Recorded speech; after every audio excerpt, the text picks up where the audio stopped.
Presidential spokesperson Vincent Magwenya is currently updating the media on the president's public engagements following the State of the Nation address.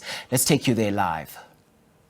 Studying historical relationship dating back to the struggle against apartheid, Uganda hosted and trained South African anti-apartheid activists and freedom fighters in the late 1980s. Political and economic relations between South Africa and Uganda have been improving since 1994. The South Africa-Uganda Joint Commission seeks to strengthen and deepen bilateral relations and cooperation between the two countries, consolidate political, economic, and social cooperation, and oversee the implementation of the signed agreements and memoranda of understanding. The Commission is also mandated to explore possible new areas of economic, trade, and investment cooperation, including opportunities for bilateral commercial cooperation, joint ventures, and possible collaborative projects presented by the African Continental Free Trade Agreement. That is the President's program, which is a central part of his call in the State of the Nation that will undertake various actions and interventions, not only to overcome our immediate challenges, but to renew the promise of South Africa. I will now, before I take questions, I'm going to invite politics just to give some color on the elements of his respective area that the President outlined in the State of the Nation address. Rudy will then be followed by Dr. Mahoba. Thereafter, you are at liberty to then pose questions to any of the three of us to address the various issues that you'd like to ask. Rudy, can I invite you to the podium? Thank you.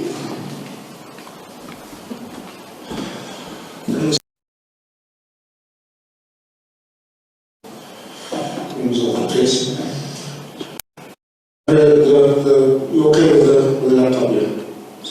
Yeah. Okay, so perhaps we should start, because I think there are a few things that I suppose you're going to want to deal with.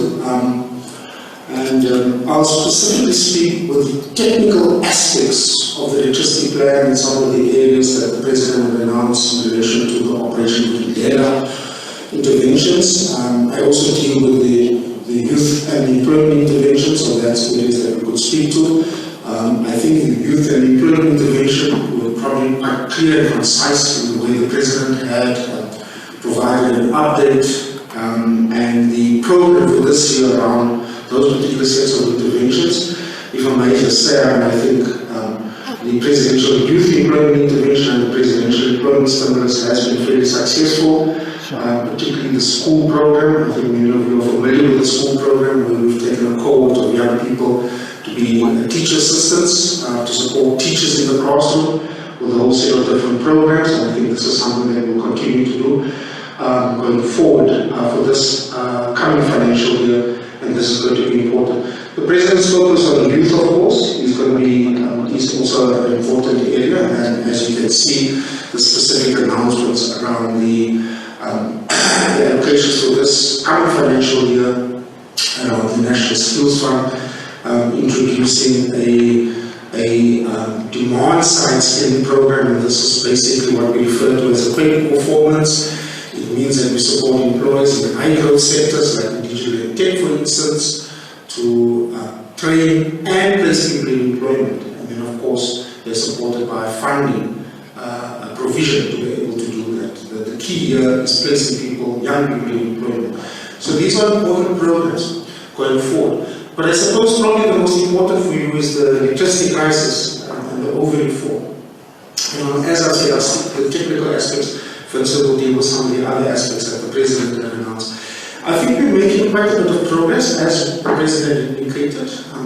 Some of them relates, for example, to the removing of the cap for Schedule 2 on licensing requirements. There are no cap at all for licensing required for embedded generation projects. That means any private sector investor could move in that and be able to conclude quite significantly so a number of megawatts with bid windows for both 5 and 6 We've been able to work quite hard on reducing the red tape. This is what we're going to focus on for the next few months, so that we're able to get the exemptions, the concurrence, the approvals, authorizations, and permitting.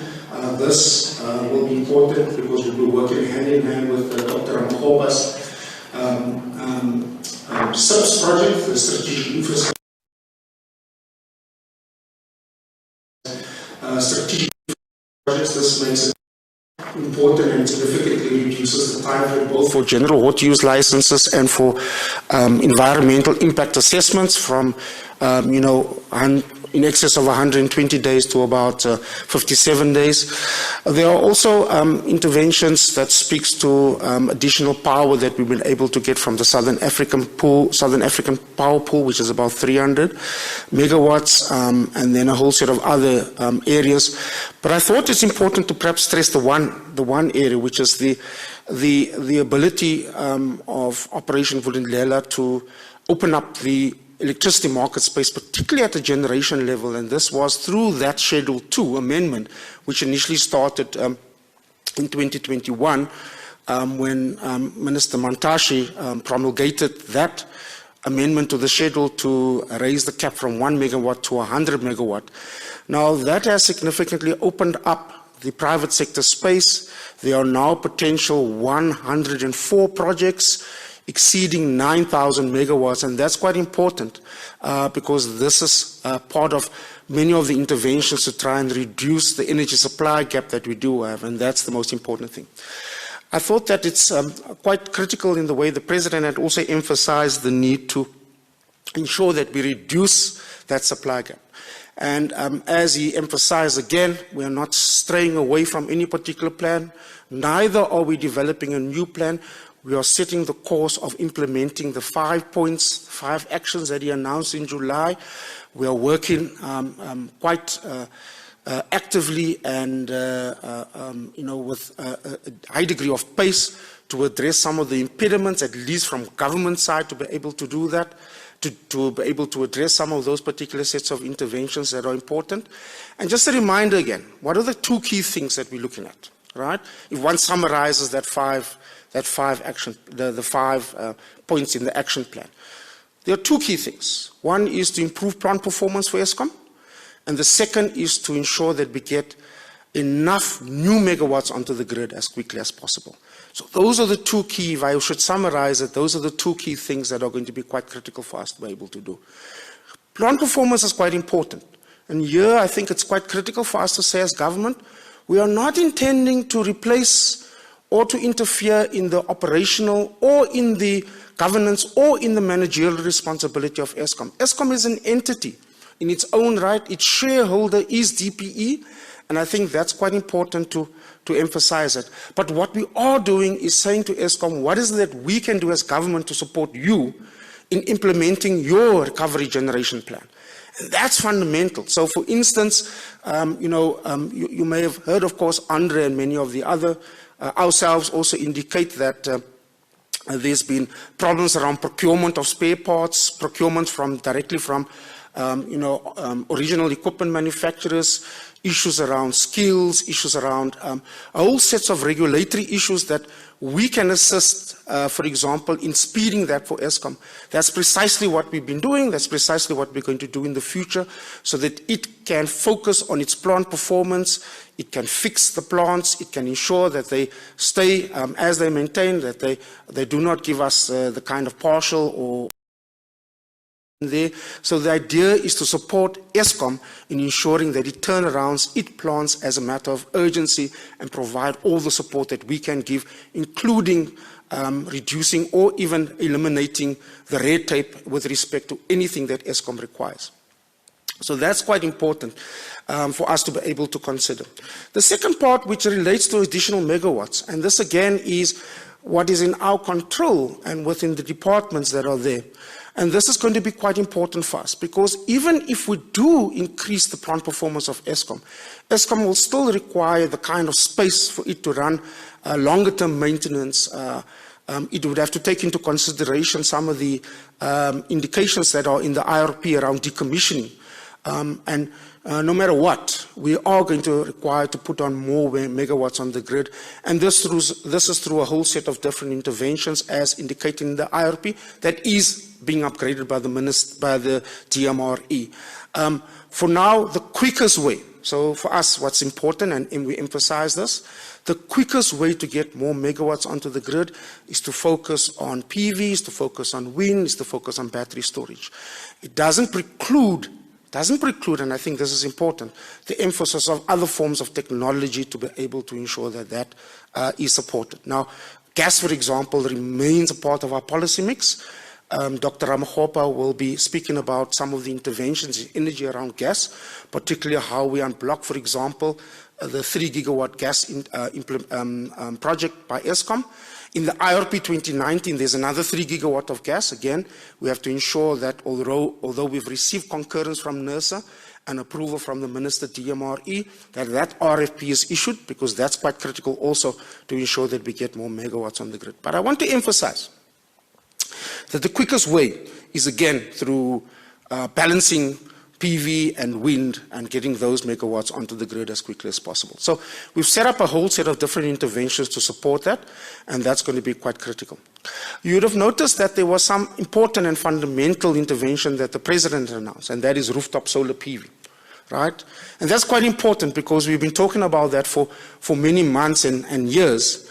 And so finally, we have now developed and we've already finalized a net billing framework.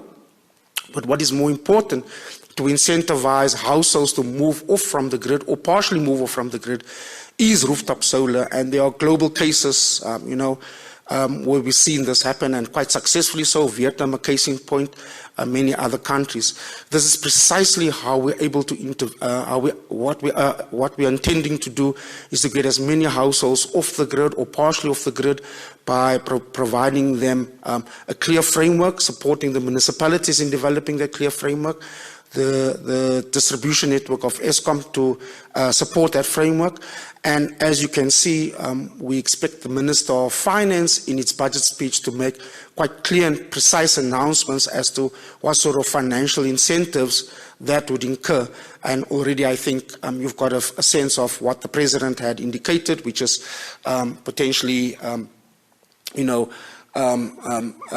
supporting mechanism through the tax system, look at, for example, the bounce back scheme that was there for SMMEs and how one could repurpose that, for instance, to support small businesses to get off the grid. They are the hardest impacted on when they ease when they ease load shedding. So there's a whole set of interventions that we've spoken about. Now you may ask, well, some of these interventions sounds like they're really 12, 24 months away. And for us, it's going to be quite critical to talk about what we can do immediately. So many people don't agree with us, and I think it's quite important to emphasize this. The quickest way to try and ensure that we mitigate load shedding is to burn diesel. There is no other option in a state where there's a constrained grid environment. We have worked with between Eskom, and we facilitated the conversations between Eskom and Treasury to be able to resolve this matter. Eskom has gotten approval from National Treasury to purchase diesel for the remaining months of the year to ensure that there's no shortfall, and it's able to burn the open cycle gas turbines to be able to alleviate higher stages of load shedding. That is going to be important. That will be an important area for us going forward. We expect Eskom in its new financial year to allocate additional money to ensure that it doesn't midway through the year run short of diesel to be able to do that. The second part, which is quite important also for immediate emergency procurement, is precisely that, which is referred to as a standard offer purchase, an emergency power procurement. And Eskom will go to the market in the next few days. Firstly, it would, through a standard offer purchase, which is more or less what was around many years ago, which is a short-term power purchase agreements. These are firms, large industrial users, who, as its byproduct, it is energy, and therefore they can immediately dispatch that onto the grid. Paper mills, for example, Sappi Mondi, Sasol, for example. This is important because once you have a standard offer is basically saying, Here's the kilowatt price. It is an X amount. We prepare to purchase from you an X amount, purchase from you whatever energy you have that we can dispatch immediately onto the grid for a set price. And that's quite critical. So it opens up the market space for those who can dispatch immediately, because that's important. The difference here is not 6 months, not 3 months, it's not 12 months, is what is immediately available. But it also allows Eskom to go onto an emergency procurement, and that's going to be quite critical for us going forward. So it's just a bit more added onto this, Vincent. Maybe I just one more thing on the other OV stuff, if you don't mind, right? Right, because I thought I'll spend a bit more time on energy. The NECOM Secretariat is, we're working quite hard on unblocking and dealing with many of these aspects. It is really hands-on, granular, focusing on what's the next steps and how we're going to fix this and ensure that this does happen. So I thought that's important. But I think that sometimes we tend to miss the other structural reforms that are quite critical, and Dr. Ramagopa will talk to some of them also in his inputs. But logistics, for example, is quite an important area. You would recall that one of the key things on there was third-party access and really allowing private sector to bid for particular slots. We think this is going to be important. We're working with Transnet to ensure that we deal with some of the inadequacy in the last bid that was put out for third-party access. You would have noticed that Transnet has also taken quite a proactive stance in putting out a call for a request for information, or as it would be, for the NatCore line. The NatCore line is, of course, our busiest line. And so they have recommended a private sector participation by concessioning the line over the next 20 years. I think it's an important step. We just need to ensure that we coordinate exactly how we think and see through an end state for Transnet that is going to be important, that promotes efficiency, that ensures that the SOE is in the center of it, and that allows for private sector participation. At the end of the day, if we are not able to get our goods to port, and of course from port to its destination, we become very uncompetitive. That's the one edge that we have, and we think we need to focus on. There are a number of other work that we are doing, for example, on skills and visa. You would have seen the President announces the visa reform program that is now going to be implemented by the Department of Home Affairs.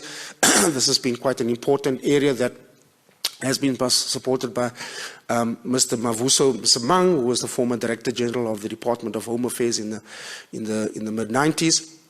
He has driven will be cascaded into either regulation policy documents. That's important to try and ensure that our visa system does evolve into something that is much more competitive, and we are able to attract the relevant and right skills that are short in our country. The President has also made some announcements on hemp and cannabis, and I think this is an important area, again, in opening up the market space and allowing for black small-scale agricultural farmers in the hemp and cannabis sector. We need to align the legislative parameters both at the Department of Health and at the rural development around ensuring that we can open up that market space. President had also earlier made a point around the structural reform around ensuring that we get the cadastral system up and running in South Africa. Massive potential for investment in mining. State-of-the-art, off-the-shelf, very important, off-the-shelf cadastral system that will be implemented, and the commitments from DMR to be able to ensure that that does happen. There are other reforms on water, more successful reforms that we've been able to complete. The one final area is just the approval of the National Water Resource and Infrastructure Act. This is quite critical around pricing for bulk water and the ability for us to be able to coordinate our water resources much more effectively and more efficiently going forward. So, Vincent, I hope that covers to some degree. Sorry? 101. Oh, yes, of course. Yes, of course. So, you would have also seen that, sorry, Vincent, I just remind me on the 10111. You'd have seen that when we announced the Operation Vulindlela and the structural reform process, most of it was focusing on the network sectors. And when President announces towards October 2020, you would have focused on that. We have now had a conversation with the Minister of Police in that we had offered our methodology and approach to try and address some of the more fundamental challenges, perhaps in the security services, and one of that was 10111, making the call center work. Colleagues would remember that the call center system, and this is why we thought it's very important. We are global leaders in global business services and call centers. 2 years in a row as the lead destination, South Africa. We've worked quite hard in partnering with the private sector. The private sector has been quite supportive during COVID in setting up call centers both for the UIF and for the COVID response. And we felt that would be important to perhaps see whether we're able to partner with the private sector in improving the efficiency and ensuring that the 10111 call center is improved. We're going to work with SABC around this. We're quite excited if we can, fix that and ensure that we address some of those, challenges around that. We think it creates a better step for us to be able to look at other areas as well. And so, of course, the OV methodology is not ours. It's not the OV team. It's the methodology that we want to inculcate in trying to problem solve and fix issues as speedily as possible. And you want to see that kind of methodology inculcated across government. So thanks, Vincent, for that.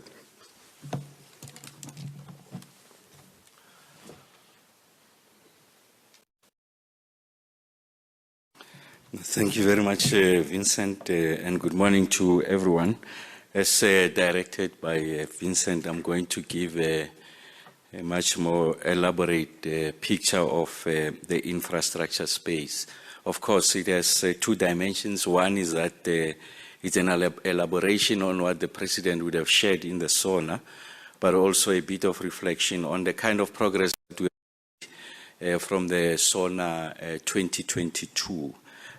So just to start with, I think the climate-induced fate of our people has received widespread coverage. So we have seen that many communities are cut off from opportunities. Kids can't access schools as a result of major floods that have happened in large parts of the country, especially in the areas of the Eastern Cape, KZN, and also Gauteng.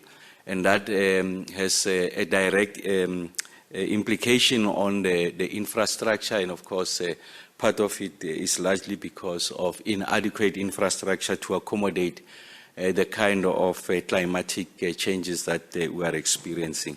And in line with that, the President had announced in the last SONA, so the 2022, that we are committing significant amount of resources to build rural bridges in the rural hinterlands of our country, what we call Bailey bridges. So these are meant to provide all-weather access to communities in those far-flung areas.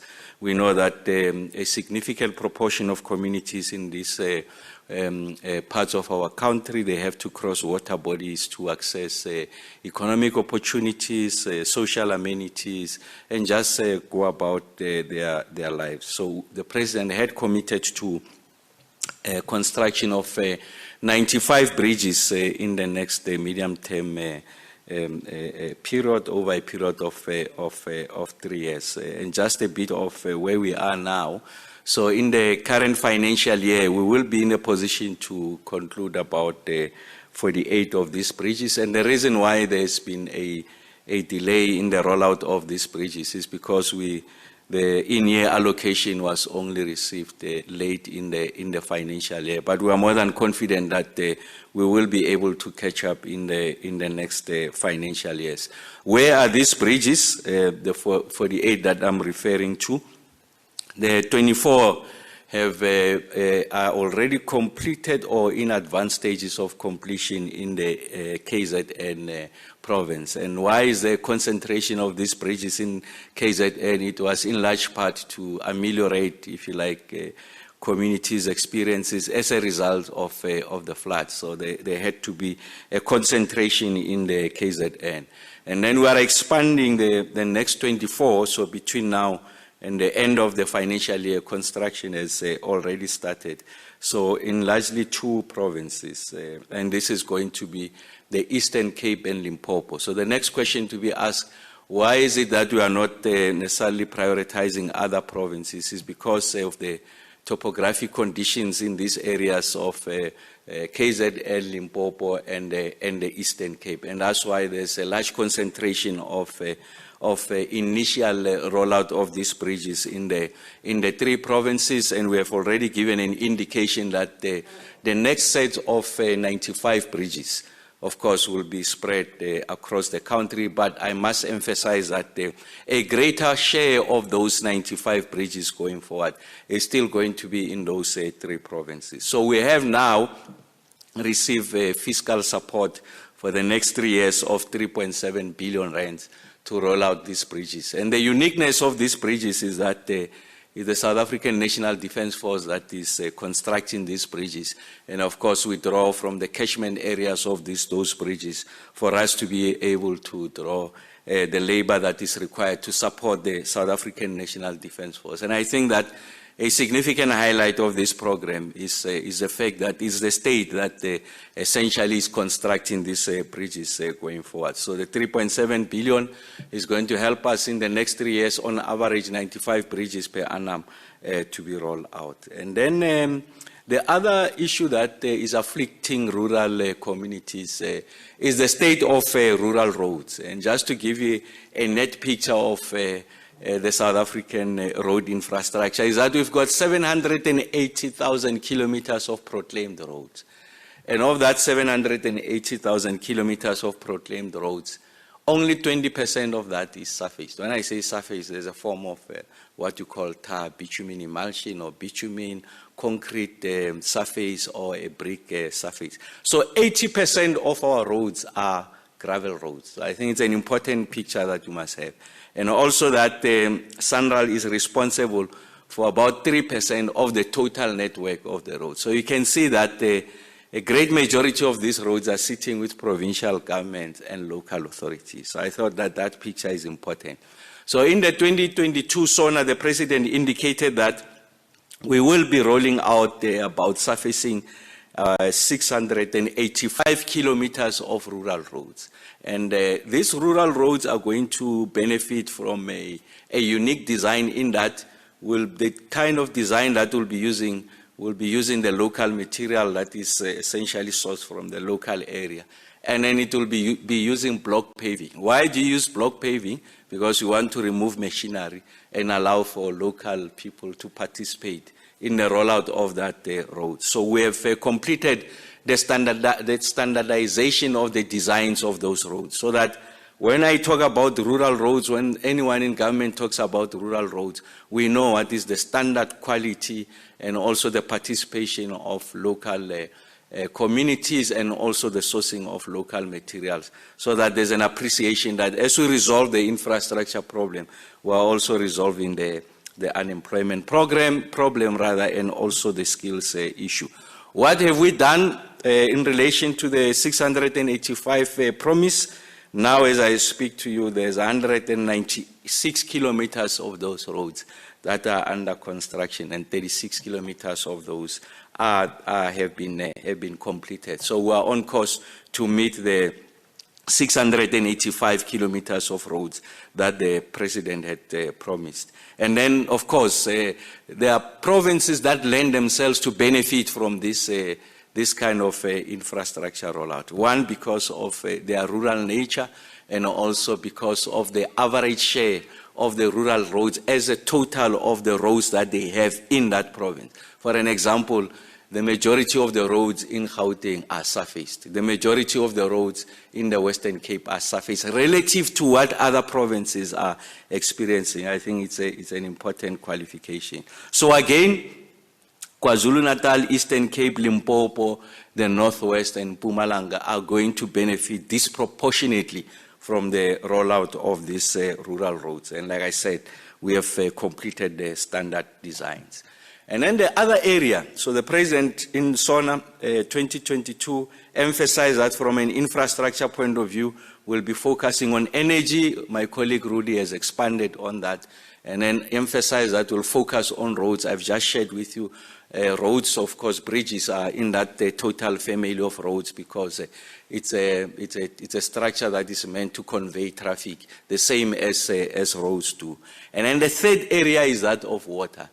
So the major announcement that the President had made in the 2022 SONA was Umzimvubu, which is a water scheme, a conjunctive scheme that was announced many years ago, conceptualized even pre-democracy, to provide, if you like, reliable, quality, potable water, and also water for irrigation and industrial support in the large parts of the areas of the Eastern Cape. And then the President did indicate that, of course, we had already started with the early works, and now when we start with the next financial year, the beginning of April, we'll be starting with the construction of the Ntabalanga Dam. There are two dams that makes up the conjunctive scheme, is the big Ntabalanga Dam and also the Lalini Dam. So, of course, we have received fiscal support to the tune of about 8 billion rands. So we are starting with the rollout of the Ntabalanga Dam, and then that will be followed by the Lalini Dam. And of course, like I said, the early works had already started to the tune of about 115 million rands. And the early works, I'm talking about roads, because you need access for yellow plants to reach the bottom of the valley for us to construct the road. And the promise is that, of course, Vincent will be inviting you to go to many of these sites so that you have an appreciation of what we are talking about. So to be able to get yellow plants, concrete to construct the dam and the steel, you need roads to take you there. So we've already started with what we call the early works in addressing that problem. And then it is important that we also share with you the kind of progress that we have made to date in total on the infrastructure front. Because infrastructure is not just energy, roads, and water. There's also issues of school infrastructure. There's issues around social housing or human settlements in general. So we have what we call strategic integrated projects that are meant to accelerate the delivery of this infrastructure. So we had made a promise that there's to the tune of about 340 billion rands of these projects that had to be rolled out. So now as I stand before you is that 232 billion rands of those projects are in construction. And these include, amongst others, the GP's Town social housing project, the National Route 1, Section 17, the upgrading of the Ventersberg to Kroonstad upgrade, and also the development of what we call small harbors. So really these are intervention to resuscitate the small harbors to provide both an economic and social intervention in those spaces that are benefiting from this. And the 232 billion rands of these projects that I'm talking about are in the areas of water, sanitation, energy, transportation, digital infrastructure, agriculture and agro-processing, and like I said, human settlements. So there's a long list of these projects, and of course, at your pleasure, we will be able to share with you. But what is the core message? The core message is that the promise that we had made in relation to progressing infrastructure project with speed to conclusion is something that is taking root. And I think one of the areas that will rectify on ourselves is to make sure that we take you to this construction site so that there's a greater level of appreciation on the kind of progress that is being made. And then the other commitment that the President had made was to galvanize private sector participation in the rollout of infrastructure. I think there's an appreciation that for us to be able to achieve levels of investments in the South African economy to be at 30% of GDP, a significant proportion of the weight of that commitment has to be carried out by the private sector. So the state really must galvanize private sector participation, achieve crowding effect.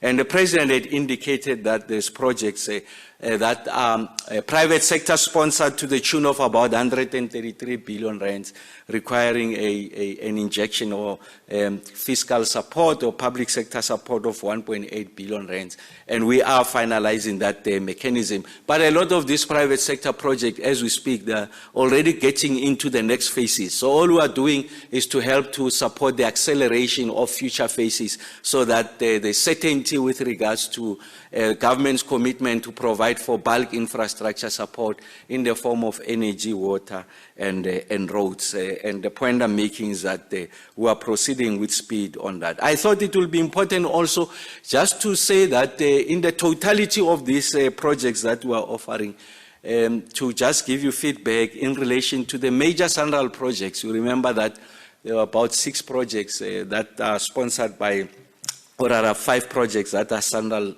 sponsored, which were halted, and then Minister Mbalula then assigned, and the SANRAL board, of course, assigned the DBS Development Bank of South Africa to help in the restarting of the procurement evaluation process so that we get these projects up and running. So I'm happy to say that as we speak now, 4 of these 5 SANRAL projects have been awarded.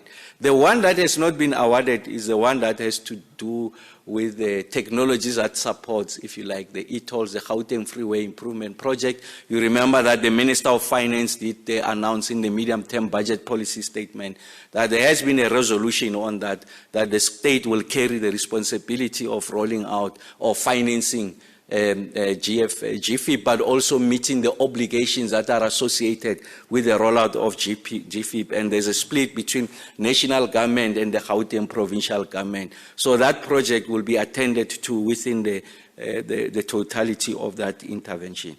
So the 4 projects have to do with the entry Ashburton interchange in KwaZulu-Natal to the tune of the 2.4 billion rand. The Mthentu Bridge on the N2 Wild Coast to the tune of 4 billion rands. The rehabilitation of the R56 Matatiele in the Eastern Cape to the tune of 1.23 billion rands, and also the N2 entry Ibitlute interchange in KwaZulu-Natal to the tune of 5.2 billion rands. You can see that there's a concentration of these projects on the entry, especially between Maritzburg and Durban, and really is to widen, if you like, the capacity of the road so that we are able to facilitate the movement of goods to port.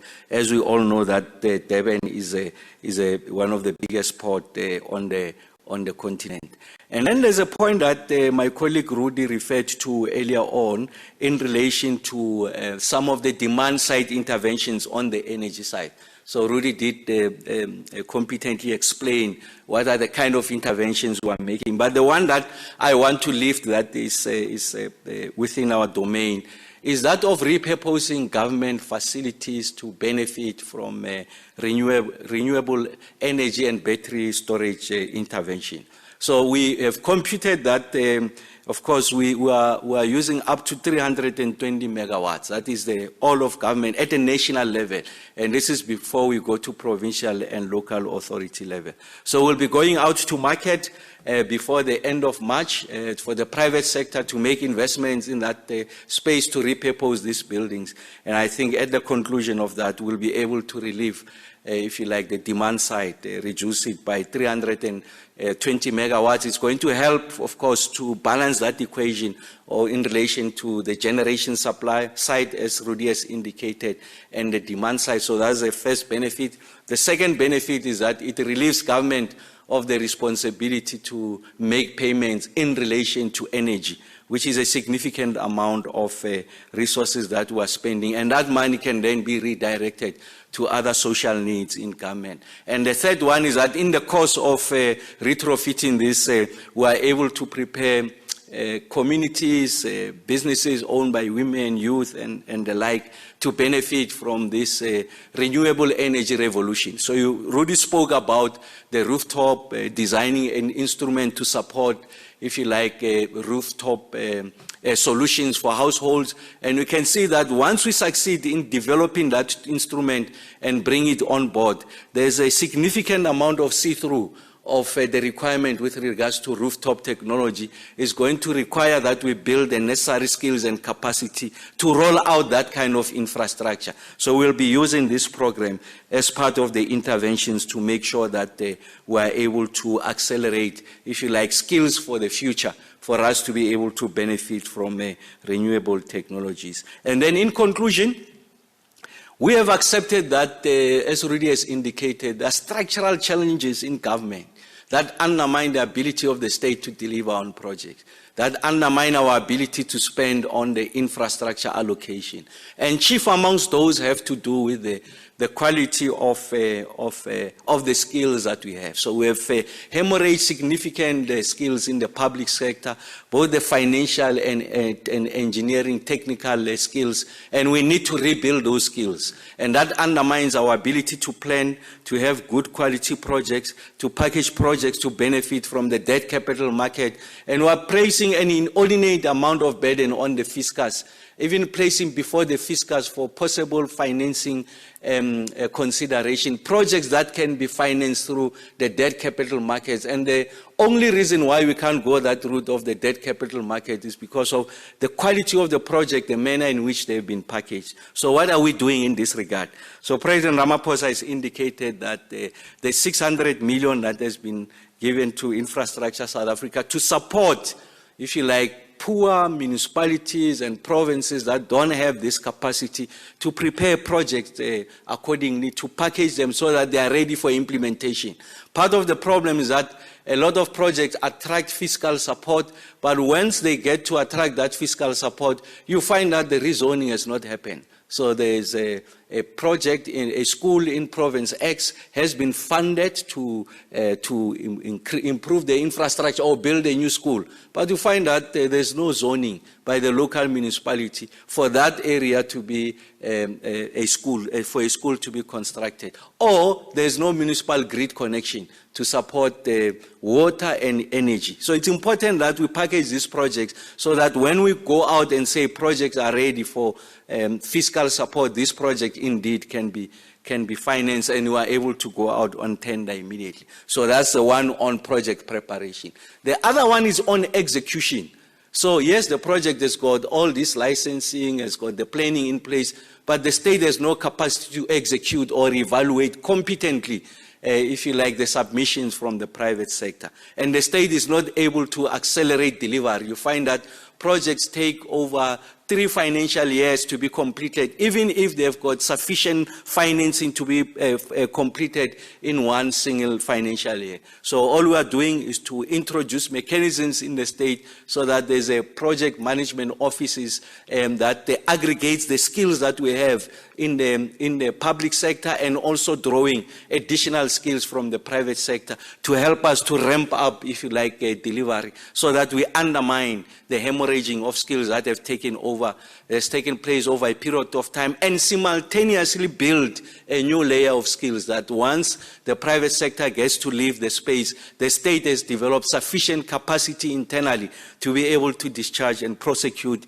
the amount of projects that are before us, and we're able to turn South Africa into a major construction site there. Thanks, Vincent.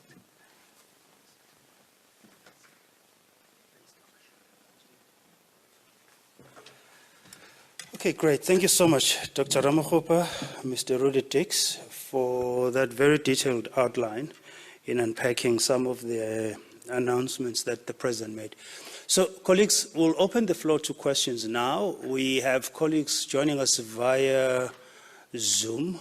They can either type their questions and Kujo will assist in relaying those questions to us, or they can be unmuted and raise those questions.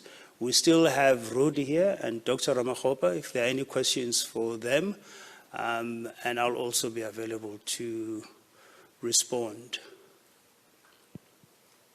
Heidi? It's Heidi Jockas from ENCA. I just have one question. Only one? Yes.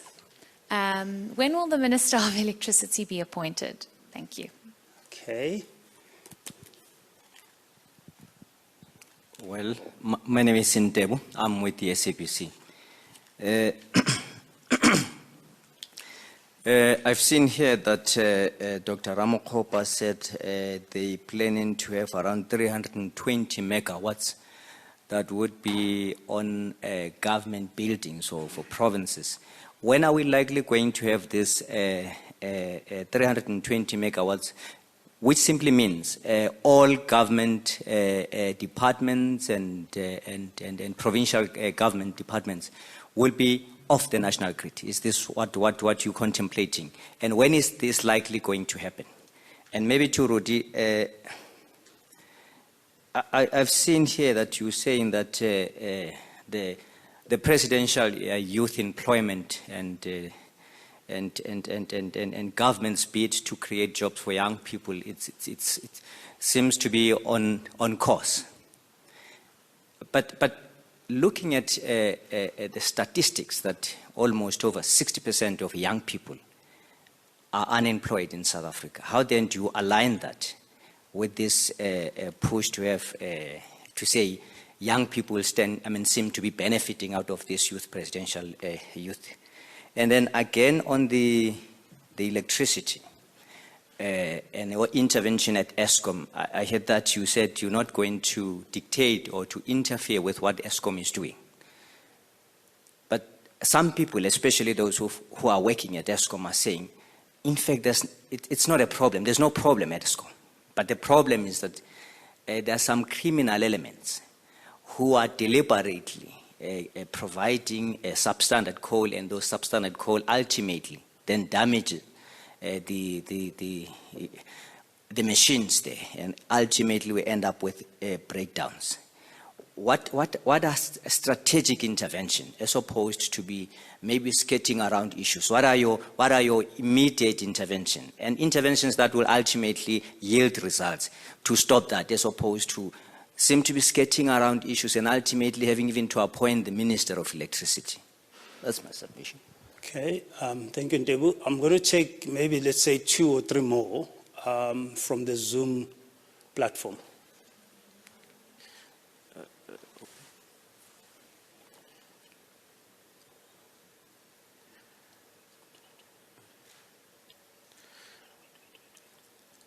Kujo, are we winning? We have a question from Brian Sukoto from the Citizen. His question says, when is the president likely to announce a cabinet reshuffle?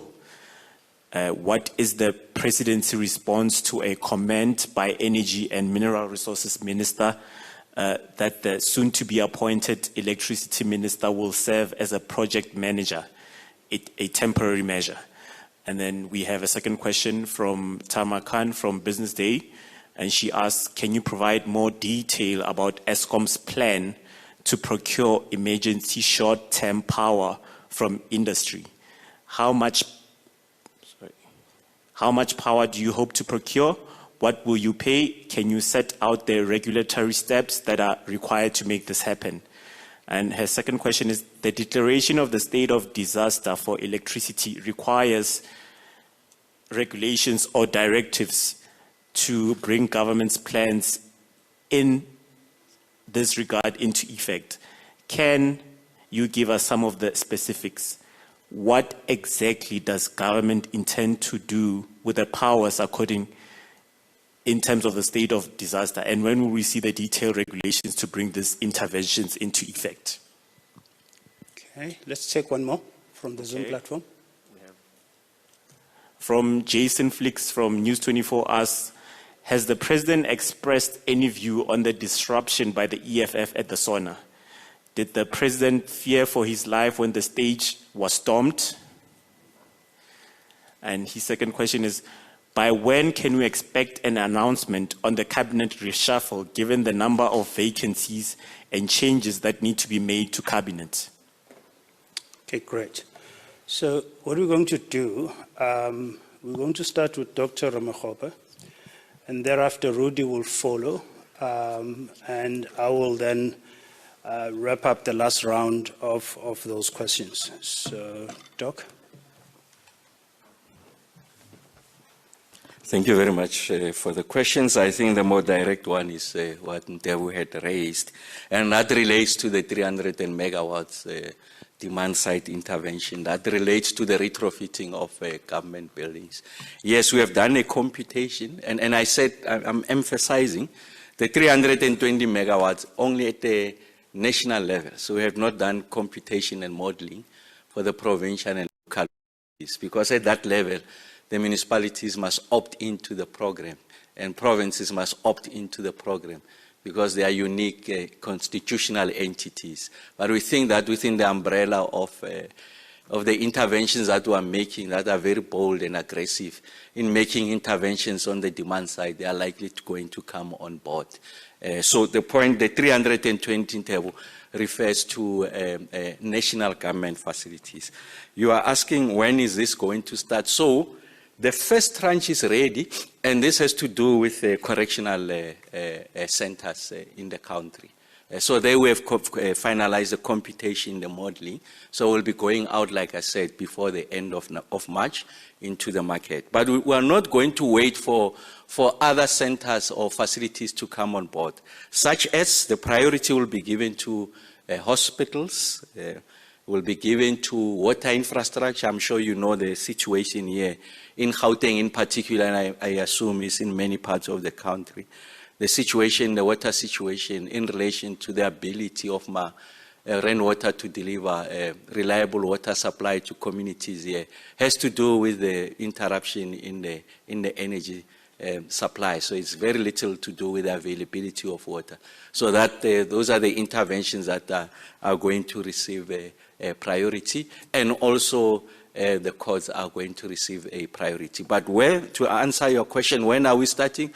I'm saying before the end of March. We're starting with the correctional centers as we build, if you like, the pipeline of these projects to come on board. The only reason why those ones are not able to go out now is because the technical teams are doing computations. Because when we invite the market players, we want to be sure of our story, of what is it that can be a relief on the demand side, and not just rely on private sector to say to us, this is what is possible. Thanks, Rudy.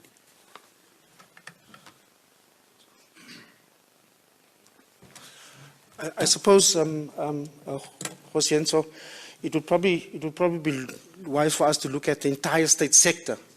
And I think that's useful also from a SOE point of view, right? That we need to think about how we do that. But the biggest savings we'll get for demand side is interventions from the private sector. And that's the most important thing that we can appeal to the private sector about. So you can see we have that in our control. But if we are able to provide the right sort of incentives, and I think Jose is looking at that, and a whole set of other things that the private sector is able to, and households are able to reduce their demand, that would be also useful. And Tebo, just on you're right. I mean, you recall the debate that we've always had between what the role of the private sector is and the state sector in employment. The state sector is here intended to support. When we designed that program for youth and for the presidential employment stimulus, it was during the time when we lost 2 million jobs. And so, of course, the state had to intervene. And so, of course, we designed those particular sets of programs. And lo and behold, they've been quite successful in both implementation and on impact. Impact, you've seen some of the data that's come through. It's, of course, in the bigger scheme of things, when you talk about an unemployment rate of around 30%, and you talk about 2 percentage points decline in unemployment, you may say, but, we're still in 30%. But 2 percentage points decline, which translates into 1.5 million people employed in 1 year. We've never seen that kind of level of employment in a very, very long time. And I think that's the important thing. What we require, and this is what we're doing as part of my team, is to partner quite closely with the private sector, a whole set of job interventions. It can only work. There's no other way, So we will be able to do and allocate resources to continue and support the presidential employment stimulus and the presidential youth employment stimulus, including the support for the pathway manager. The sayouth.mobi platform, which now has over 3 million young people on the platform. It's the largest platform around. What we need, of course, is not only to have people register on the platform, but to place them into employment or earning opportunities. And that for us is going to be the fundamental task, working together with the private sector on this one, right? So I do think that, in the bigger schemes of the big unemployment situation, you are right. But I think we're seeing progress, we're seeing data moving in the right direction, right, in terms of impact. We need that partnership with the private sector, that skills-driven demand skills intervention is a classic partnership with the private sector, where we think in the growth sectors like digital and tech, or agriculture, for example, or Jose's sectors around renewable, for example, and green hydrogen. These are potential sectors that will have huge and important opportunities for employment for young people. And so we need to ready people to be able to move into them and not wait for these sectors to be around, but we need to do that going forward. You're right, I didn't speak about the criminal element, and partly so because it's quite a complex story and I don't think we should shy away from it. But I know that Eskom and the Minister of DPE and the CEO, the outgoing CEO, has been quite vociferous around the fact that, coal quality and the fact that, and let's just kill this, because I think many people say, why are we exporting coal? It's not about the, exports of coal. We've got coal for 250 years. It's about, the quality of coal, of power stations that have been designed for a set type of quality. And then, of course, there's direct sabotage, where the quality of coal is such that there's a layer of coal, and this is what we've seen. There are rocks or poor quality coal, and then there's coal dumped on top. And so what you have is where you initially had a conveyor belt from a mine moving in. You have now hundreds of trucks dumping coal onto the coal pile, and of course it goes into the mill. Before the mill, it's crushed. And you're crushing rocks and it goes into the mill. The mill is not designed for rocks, sand, or any other kind of thing. It's designed for the quality, which is the calorific value of that particular set of coal that's there. And of course, once the mill is destroyed, it destroys the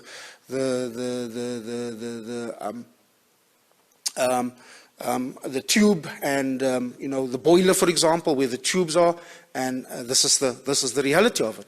But the fact is that our coal power fire stations are old. Right? And they do require a different set of maintenance regimes. If you don't take them off regularly, and if you don't do the maintenance regimes that are required, you are going to have much greater breakdown. So other than the quality of coal, theft of spare parts, theft of fuel oil, theft of diesel, sabotage, for example, during the course of last year, Duva, you had to walk 500 meters to get to,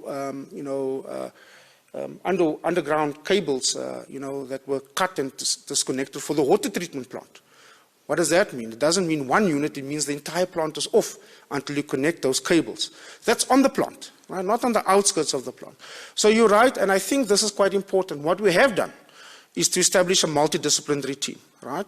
The SABC has allocated a team of people, professional people that are now working on this.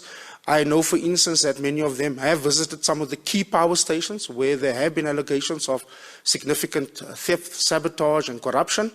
And Tutuka is a good example. The president always uses that as a good example, where people have gone to Duva, gone to Majuba, gone to other power stations to be able to do that. I think what we have seen is some quite significant and important arrests around coal quality and illegal coal yards and those who don't have licenses. What we need to focus on, I think, in the next few months is ensuring that spare parts and maintenance parts, fuel oil, and that kind of internal corruption and theft is also nipped in the bud. And I think that requires an internal process, working with Eskom quite closely to be able to do that. So you're right. It is a combination. It's not only theft, although theft and corruption plays an important role. Our plants are old, and we require space for it to be taken off for longer maintenance and having a proper maintenance philosophy. You can't cut corners. That's the point about it. Let me use another example. I mean, we were able to help out on addressing this. Kusile, our new plant, right? You would have known that Unit 1, 2, and 3, one collapsed towards the end of November. And in the smokestack, right, there are three flues. There are the steel drums that pump from the different units. And the Unit 1 had a high level of slurry, which is the coal ash which built up. And of course, it got so heavy that it collapsed the flue duct onto the other two flue ducts. Now, what caused that?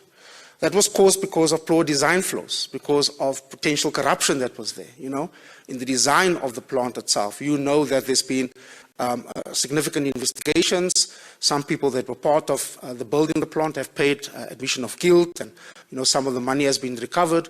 But this is precisely where we sit with. Now, if you think about 3 units of Kusile, a new plant, down and out, that's 2 stages of load shedding. That's 2,100 megawatts, right? And so, of course, what we need to do is to be able to ensure that we assist as far as possible to do the temporary ducts that are required, to see what is it that we require to be able to support them to get that built as quickly as possible. So we have those 2 stages of load shedding out of the way.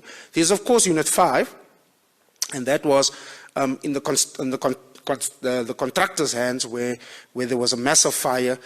We think again that if we are able to support Eskom in getting that back into commercial operation, or into commercial operation, not back, into commercial operation by August, September.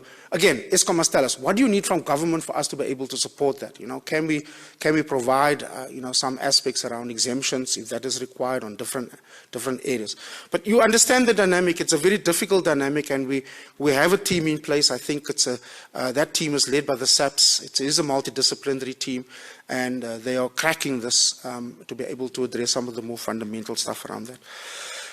I think Brian's point around Eskom, around the emergency, it's about 1,000, Brian, it's about 1,400 megawatts of immediately dispatchable energy that we're hoping to obtain as quickly as possible. In terms of the timeline, we'd expected Eskom board to approve that already by this weekend, right? So we will follow up on them, because what we needed, we've already got all the permits. We've got the exemptions, we've got the approval in terms of the new gen regs from the Minister of DMRE. Already this is covered in the tariff, because NERSA had indicated that the standard offer and the emergency procurement is covered in the tariff.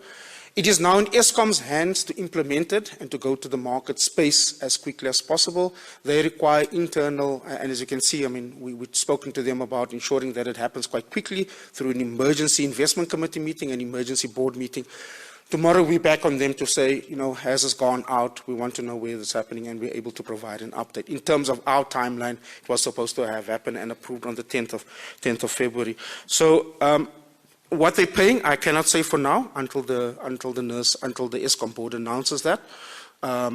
So again, those are sensitive market information, because you're going out to a market space and you're basically saying, I'm prepared to take immediately dispatchable electrons, and I'm going to pay an X value for it. So allow Eskom to announce that. Once that is announced, I think the market's already waiting. They've been engaging with different market players who are able to provide that as quickly as possible. So I think that covers my areas, Vincent.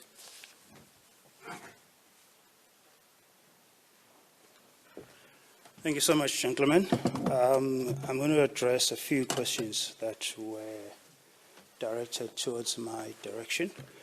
The first one, in no particular order, was on the timelines around the appointment of the Minister of Electricity, as well as the reshuffle. The President appreciates the urgency in which he needs to finalize the cabinet appointments. The President appreciates the agency in which he needs to finalize the appointment of the Minister of Electricity with respect to the kind of crisis that we are facing. So in time, fairly soon, those announcements will be made. So if we can just be a little bit patient, the President is applying his mind, and as I've said, fully appreciates the magnitude of the crisis on the electricity side, but also the urgency with respect to finalizing the makeup of his cabinet team. With respect to, and maybe while on the electricity ministry, let me try and just deal with this issue more broadly so that there's better appreciation of what the President is trying to do here. And I'm also just going to deal with some of the criticism that has been leveled at the President following his SONA address. The long and short of it is that South Africa is facing an enormous crisis which threatens both economic and social stability. In consultations with business, labor, community organizations, interfaith leaders, and the Presidential Coordinating Council, President Ramaphosa was being urged to take bold measures that will effectively deal with the current electricity crisis.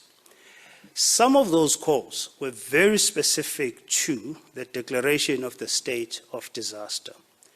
And they came particularly from Premier Winde of the Western Cape and the Executive Mayor of Cape Town, Mr. Gideon Hill-Lewis, who are both senior DA leaders. The President responded in a bold manner, both in terms of capacity to resolve the crisis. You've heard some of the details from Rudy. And in this particular case, it's through the creation of a dedicated Ministry of Electricity in the Presidency that will work with the National Energy Committee, NECOM.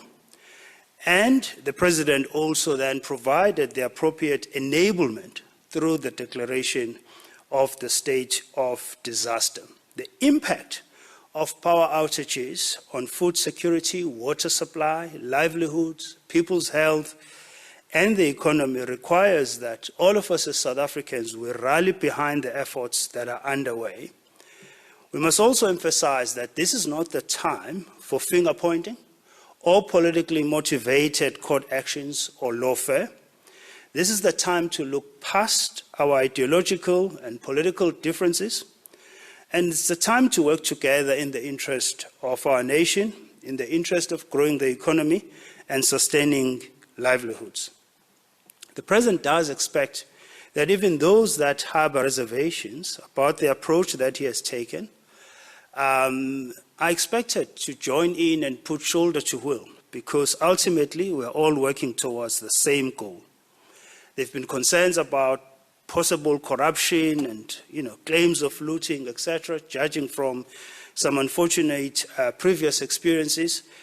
We must emphasize that with respect to concerns of abuse and corruption around the state of disaster, President Ramaphosa announced measures to deal with any form of abuse. Over and above, the Auditor General keeping a close eye on various processes as they roll out, the President expects law enforcement agencies to be vigilant and to act with speed in dealing with those who will seek to take advantage of the situation. There was a question with respect to the EFF disruption and whether the President feared for his life. The disruptive conduct of members of Parliament from the economic freedom fighters is a matter for Parliament to address through its rules and processes.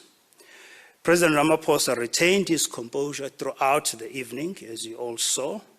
The energetic and focused manner in which he delivered his State of the Nation address showed a president that remains resolute on the task of resolving the myriad of challenges facing the country, and importantly, who remains accountable to the nation about the work of his administration.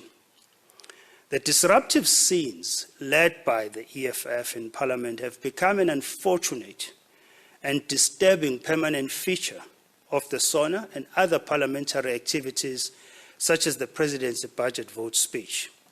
Out of 400 members of Parliament, only 44 partake in a behavior that is unbecoming of lawmakers, in conduct that is harmful to the image of the country, and in violation of the rights of the majority of voters who did not vote for these 44, and prefers not to witness any of the troubling scenes that precede the President's address.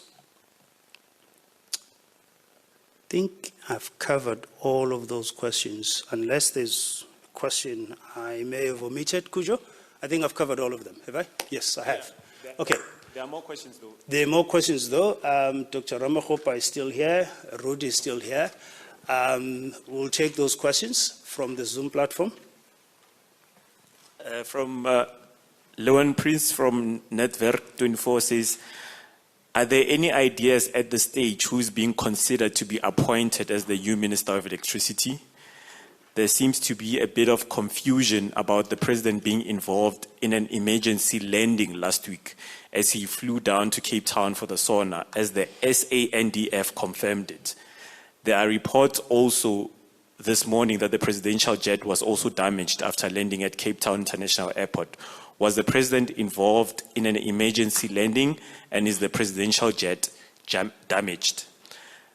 And there's a question from Amanda Kosa from Sunday Times.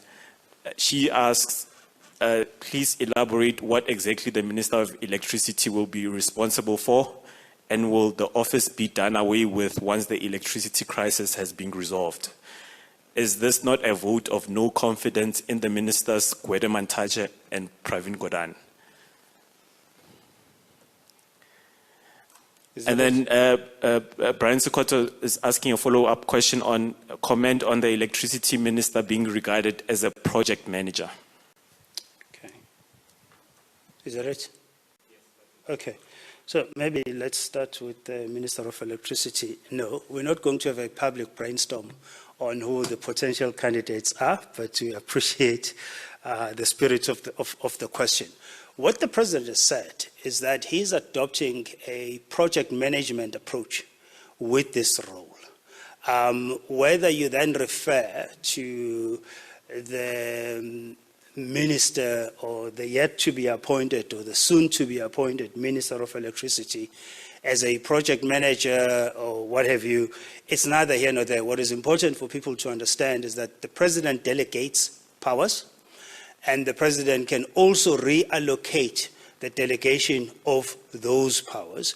So the President will provide the details in his reply to the State of the Nation Address debate on the details around the responsibilities of the Minister of Electricity. Safe to say what the President is looking for, as I've said, is a project management sort of approach, somebody that is going to be seized with getting us out of this crisis day in and day out, and somebody that will not have other responsibilities taking up their time, other areas of their work distracting them from this task.